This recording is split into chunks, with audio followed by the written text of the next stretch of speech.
6 audio tips, 9 video tips. Let's go.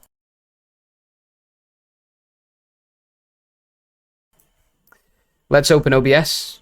Right now it's OBSception because of me actually using this OBS to record myself at the same time.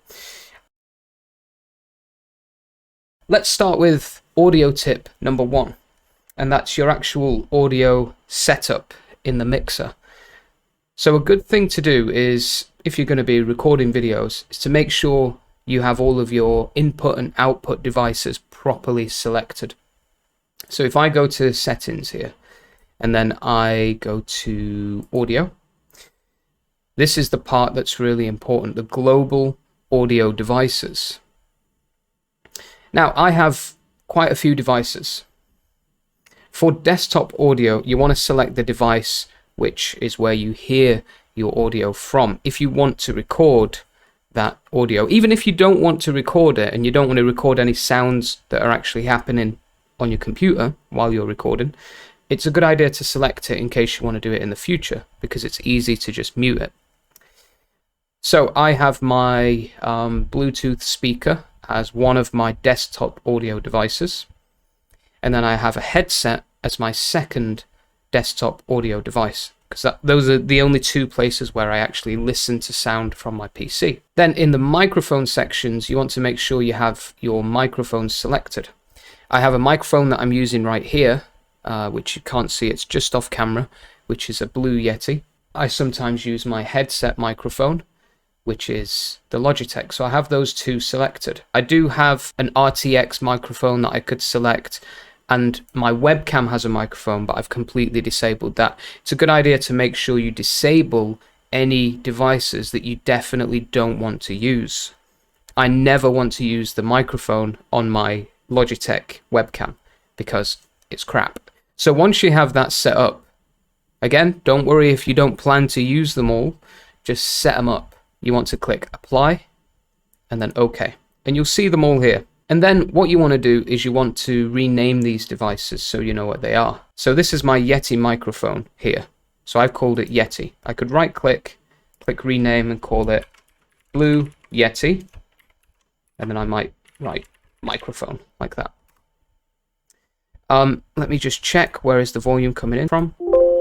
Okay, so this is my Bluetooth speaker, and it's this one here. So I'm going to right click, rename and call it Bluetooth speaker, and I'm going to call that a speaker. This one is audio input, and I know it's my other microphone. Well, actually, why don't we check? It's always good to check. I decided to put my headset on and make sure that this audio input is this microphone. Now, right now, it's muted, so I'll click unmute, and yeah, it looks like it is this microphone. Right.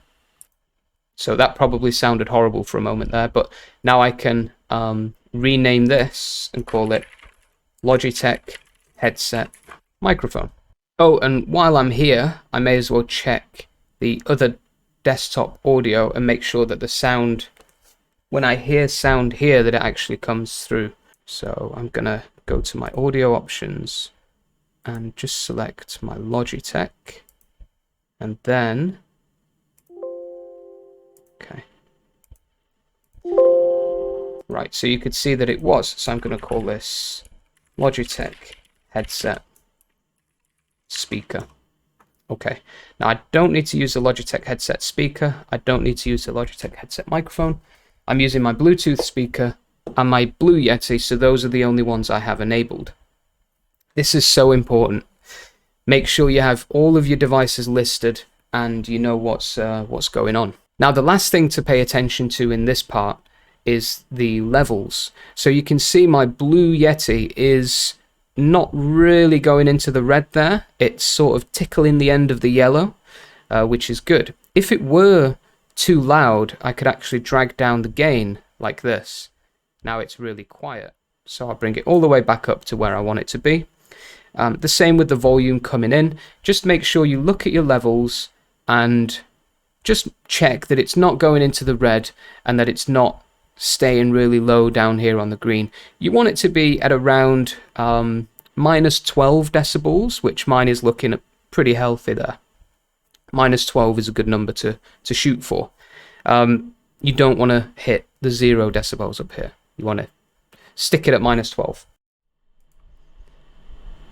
Tip number 2 is the noise suppression filter, and this is probably one of my favorite things about OBS.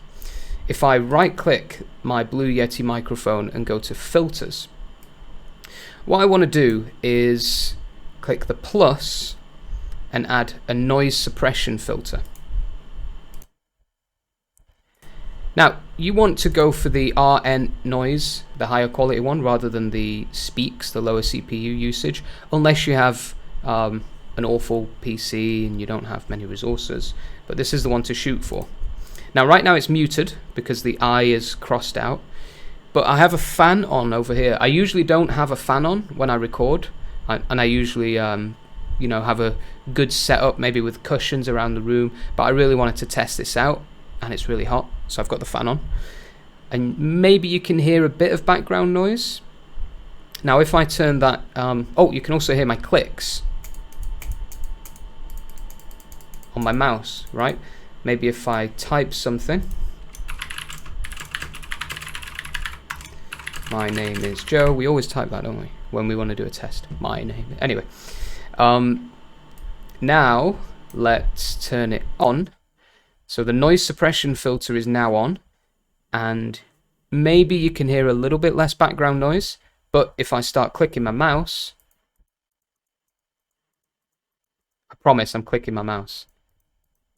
In fact, when I'm talking, you can hear me click my mouse, but when I stop talking, yeah, you can't hear it. Now let's try typing. I'm not sure if it will cut out typing, but we have something to cut out typing in a second. So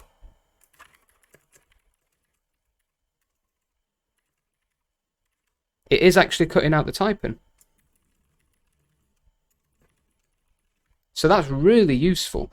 Look, if I type, hello, my name is Joe, it's going to pick it up when I say something, so I'll be quiet. Now I'll turn it off and I'll type that sentence again. Yeah, that's amazing. So I'm going to leave that on, so you don't hear, well, you'll hear my clicks when I'm talking. Let me explain that. The noise suppression only cuts out the clicks and the typing and stuff when you're not actually speaking. If you're speaking, it sort of opens everything up again, but it's still cutting out some humming in the background, maybe a fan or the sound of your computer. It'll still cut that out while you're talking, but it won't cut things out like your mouse or your keyboard until you stop talking. But still, I think that's really, really useful. So that's a noise suppression filter. It really reduces background noise. The gain filter. So if I right click Blue Yeti again, go to filters, and this time we're going to click the plus button and get a gain in there. Now, I don't want to burst your eardrums, so I'm not going to use it too much, but if you drag it up, it will actually increase the gain of your microphone. And you can probably tell, yeah, it's getting a bit too loud. If I go all the way, it would hurt your ears. And if you go down, it's obviously going to be really quiet. So we'll set that back at 0, just where I want it to be. Now this is good if you find that even when your volume here is all the way up, your microphone's still too quiet, you can increase that gain a little bit. That's really helpful. That's the gain filter. Tip number 4, and this is another favorite of mine, it's another audio filter. If we right click Blue Yeti and go to filters again, I can just mute that gain because I'm not really using it. We could click the plus and go to compressor. Just click OK there. Now, the compressor is amazing. It really is. And I'm going to show you some recommended settings for the compressor. These default settings are pretty bad. So you want to drop your ratio to about 3:1. 2:1, 3:1, about there. You want to put your threshold at -20 decibels. You want to put your attack at 1 millisecond. And your release, 60 is all right, maybe 50 is a bit better there. And now, once you've done all that, you might notice that your volume has dropped a little bit. I'm not quite touching that 12 decibels, so the output gain at the bottom you can increase, maybe I'm going to push mine up about 2 decibels, maybe a bit more, 3 decibels. There we go. So that's just to bring the volume up, because the compressor sort of crushes the volume a bit and it increases the audio quality a lot. So you might want to just bring it up a little bit with that output gain. That's the compressor filter. It's amazing. It makes you sound super clear. So we're sounding good. Just to show you, if I turn off noise suppression and the compressor, this is what it sounds like. It doesn't sound too bad because the microphone's quite good. But if I turn them back on, I'll read a sentence. I'll say a sentence. This is a test of the noise suppression and compressor filter turned off. This is a test of the noise suppression and compressor filter turned on. Let's turn it off in the middle of this sentence. Let's turn it on in the middle of this sentence. If you're wearing headphones, you should hear a difference. Anyway, tip number 5, noise gate filter. This one's a little bit more complicated. We're going to go back into our filters for the microphone, and we're going to add a noise gate. So the noise gate filter is a little bit complicated, but let me explain these little things here. The close threshold means when the microphone drops below this number, so -32, the noise gate will turn the microphone off, so it won't pick up any sound. Open threshold means when the microphone goes above this number, so -26 here, the noise gate will turn the microphone on. Now, you know why this would be useful? The attack time is almost like an automatic fade control. It's how long it takes for the microphone to go from off to on. The hold time is how long the microphone will stay on after the volume is dropped below the closed threshold. Okay, so attack is the sort of fade in for the open threshold, and the hold is the fade out for the closed threshold. And the release time is how long it takes for the microphone to go from on to off. Again, as sort of an automatic fader. Now, that's all pretty complicated, and I'll be totally honest, those explanations of those threshold and attack hold release times are a little bit frustrating for me as well. I don't fully understand what it is, but I know what it does. So if you are typing and, you know, the noise suppression is not going to pick up the typing really. Okay, so I'm good. So I have a good microphone and it's not picking up the typing. But if I turn the noise suppression off, and let's imagine that the microphone, maybe you don't have a Blue Yeti, maybe you have a different one, and even with the noise suppression filter on, it's picking up your typing when you're not speaking. That's when you might want to use a noise gate. So if I just type hello, I'm looking at my levels and I can see it's picking that up. See?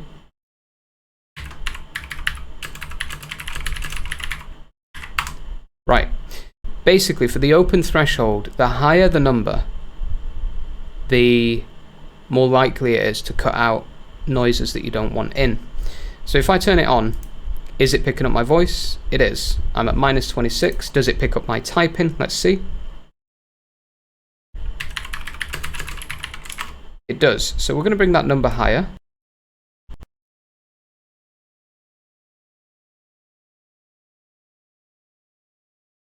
Let's try -18. Okay, when I went to -10, it wasn't picking up my voice. So I want it to pick up my voice, which it is right now. Will it pick up my typing?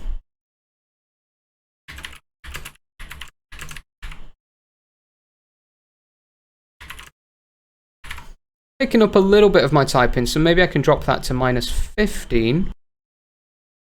-40. Dangerous there. -15. Okay.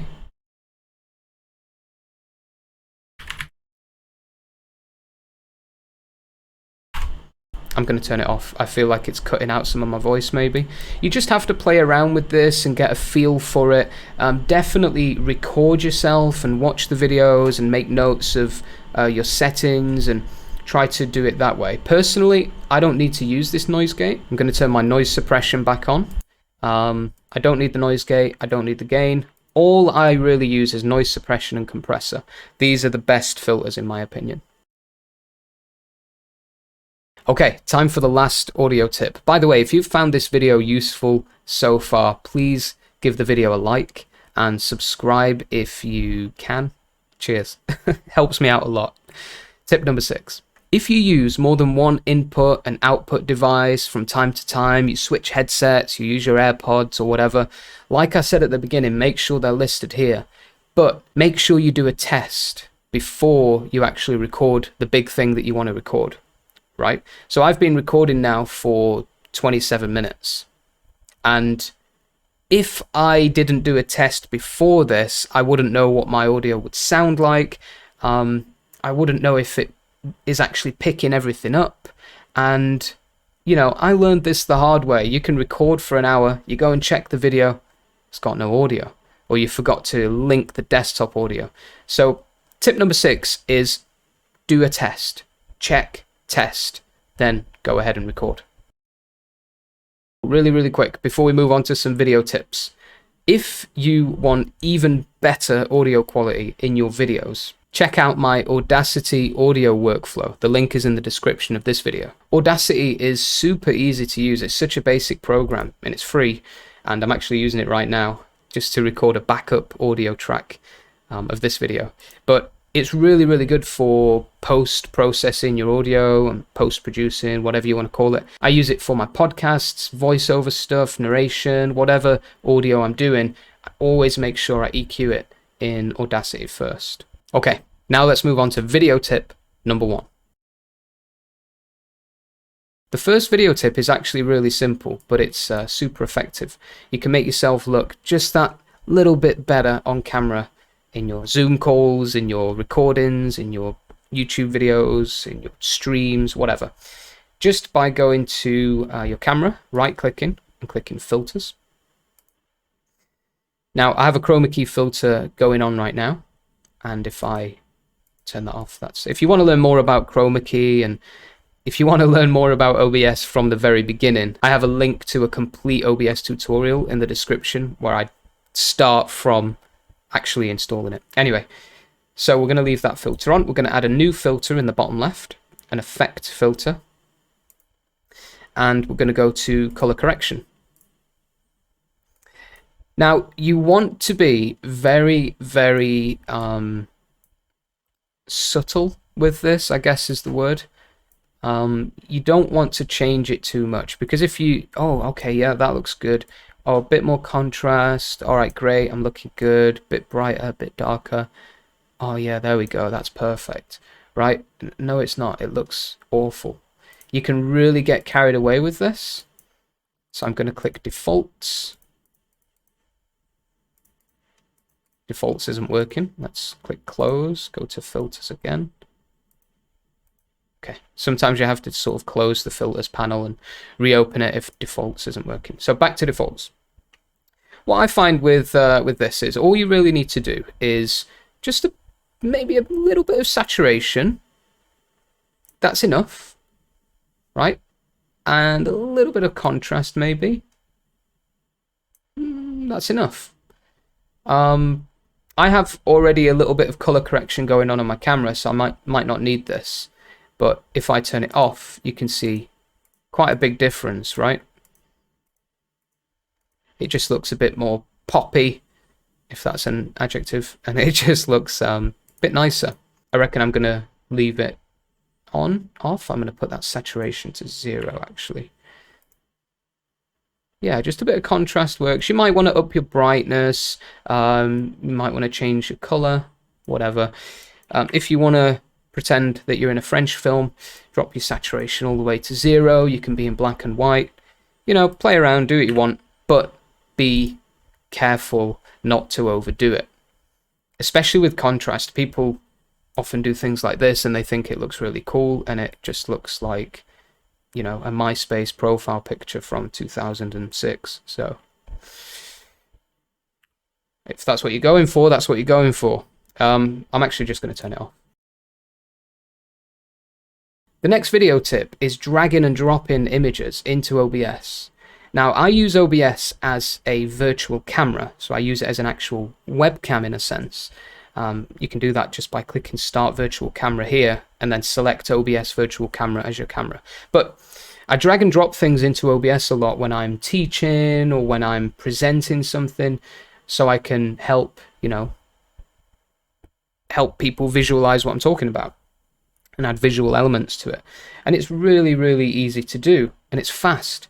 So I do have another OBS instance open, so I'm just gonna put this one here. And if you have, Google image searched something like coffee, and you find a nice picture that you want to show someone, maybe this is a nice picture, click it and middle click it with your mouse, or you could probably just click it again, it'll open it. Sometimes it'll open a website, that's why I usually middle click. And then you can just drag and drop it, and it'll say this, just click yes, and there it is, it's an image. I actually used to save images on my computer all the time, and I had a folder full of all of these random pictures that I had to get in the moment, but I figured out you could just drag and drop them from Google Images. It's way easier, right? Yeah, it's great. Sometimes it has this massive black border, and what you can actually do is if you hold Alt and drag the corners like that, you can crop it in real time and then drag it around. Yeah. Don't forget to, if you're in studio mode like this, don't forget to transition over. Video tip number 3 is your recording path. Now, if you go to settings and then go to output, we're looking at recording here. I'm not going to talk much about streaming today, but I'm going to go through some of these settings. If you go to recording path, you'll see where it will actually save your videos. So if you click browse, you can select the folder that you want your videos to be saved to. And it's just a very basic tip, but it's something that some people sometimes don't know how to change. So if you don't want to fill your C drive up with videos, you can change it to your D drive, your external hard drive, or whatever. Save videos where you want, so you don't have to worry about space. The next tip is recording quality, and this is really important. If you click this drop down, you get 4 options. Same as stream, you don't want to choose that option if you're recording videos, right? Like I am right now. Then you have high quality medium file size, which is not bad. If you're a little bit worried about space, that's a good option, but know that your quality of the video won't be so high. Then you have indistinguishable quality, large file size. This is the one that I usually use. And then you have lossless quality, tremendously large file size. And let me tell you, it is not kidding. The file size of this one is way too big. I have a 4 terabyte hard drive, and I wouldn't use this. I did a little test.